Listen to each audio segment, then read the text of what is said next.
And for more insights, let's bring in Michelle Schneider, Chief Strategist at marketgauge. Michelle, thanks for your time today. So this rotation out of tech stocks into other sectors, do you expect to see broader gains for the second half of the year? Well, a lot is going. This is actually a very interesting week this week because it's the end of the month and the end of the quarter, and then it's going to be the start of an earnings season. And we've had incredibly lofty predictions for the next quarter in terms of earnings, especially with tech. And NVIDIA is a classic example of that. But it also goes to show you that any stock can be vulnerable, especially when it made a historical move up, traded more like a meme stock. And now, of course, you're getting that massive liquidation. What's going to save the market here would not necessarily be NVIDIA, although a bleed would be perceived and probably domino effect into other tech stocks that have also gone up. But we're really watching here what happens now with what we call the inside sectors of the U.S. economy. What really measures the sentiment here on the higher for longer, and that would be retail space, the small caps, the companies that actually manufacture within the U.S., the transportation sector, and the regional bank sector. And today they all caught a bid, which was great. But one day is not necessarily enough for us to be able to determine that the rotation was just healthy, and now we can look at these other areas to make a lot of money and make investments, which would then, of course, bring the tech stocks back up. We need a little bit more evidence, and if they fail here, then I do believe that it might catch a lot of people by surprise, but we could see a bigger correction. But like I said, I think it would be hard to predict that right now because it seems more technical than fundamental what happened in the last few days. You know, when we take a look at fundamentals, Michelle, when you look at valuations, for example, there have been people raising concerns about, where these AI plays are at the moment. NVIDIA, for example, other AI plays also taking a step back. But what would you advise those who may have missed out on that AI rally in the past year? Is this a good time to get in, or do you think it's time to move on and look for other opportunities? Okay, well, maybe a little bit of both. So in terms of, there's an expression that traders have, which is don't buy a falling knife. And clearly what we're seeing here, particularly with NVIDIA, would be that definition.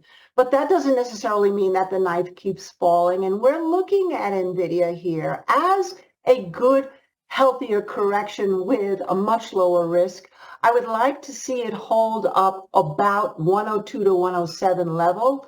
And if it does, it actually, if you look at a chart, holds a gap that it had several months ago. So I would say at this point, yeah, maybe a good opportunity for those who missed the boat. As far as the other opportunities that it presents, we've been really keen on the usage of electricity and energy. And as you mentioned at the top, energy outperformed today. Well, some of that, of course, is just rotation, but a lot of it is because AI and data centers are consuming massive amount of energy and electricity, which is a secondary source. So you have to look at natural gas and coal and silver and uranium and copper and the things that keep the engines going. And is that maybe now offering a better opportunity because the spread between those commodities and what happened in the tech stocks really got wide.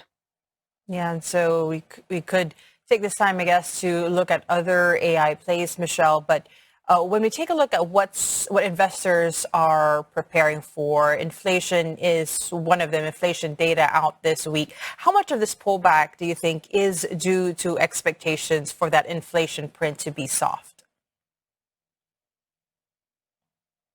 Well, it's interesting because the last couple of numbers, CPI, PPI, were softer, and that was one of the reasons why we saw the rally until the tech got oversaturated. And I just read an interesting survey that 86% of consumers in this country anticipate higher inflation. And they don't mean just in the next year, they mean looking out. So the PCE could calm some nerves if it comes in softer.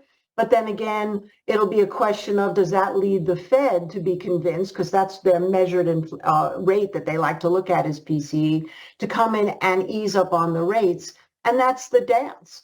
And so I think if you step back from that right now, really essentially what you have to say is the economic statistics, it's been bad news is good news. At what point does that separate where we're seeing more of an economic contraction? The Fed might be even a little late in terms of softening the interest rates. Damage has been done, and consumers are essentially now very skeptical. Now, I'm not trying to be a doom and gloomer. I'm just saying this is what we have to watch for. It's also very possible that we see people pile in. July seasonally is strong. And in an election year, we're very strong. That's why I call this an extremely pivotal week. And I think cooler heads will prevail if we just watch those areas I mentioned to see if they hold up at these levels and buyers come in. And then we could all take a nice sigh of relief. Yeah, we'll watch that, Michelle. Thanks so much for your insights today. Michelle Schneider, their chief strategist at Market.